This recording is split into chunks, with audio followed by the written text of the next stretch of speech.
Hello, traders. FX Pip Collector here. Today is Friday, August 1st, and this is my analysis for the Aussie US dollar, and we're starting off on the 4-hour time frame.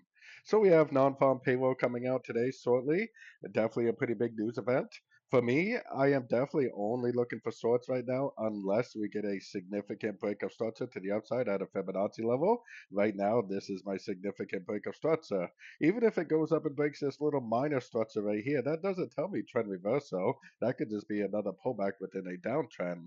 So until the market tells us otherwise, I am definitely still bearish. Like I said, this down here doesn't really tell me anything. It's more likely this structure right here that is going to tell me that this is potentially over. So if it goes all the way up and takes out that high, then I would definitely become bullish.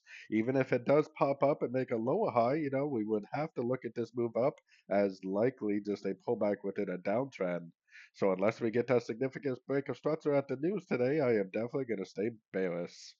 So anyways, don't forget to check out my website, fxpipcollector.com. And as always, thank you for watching and happy trading.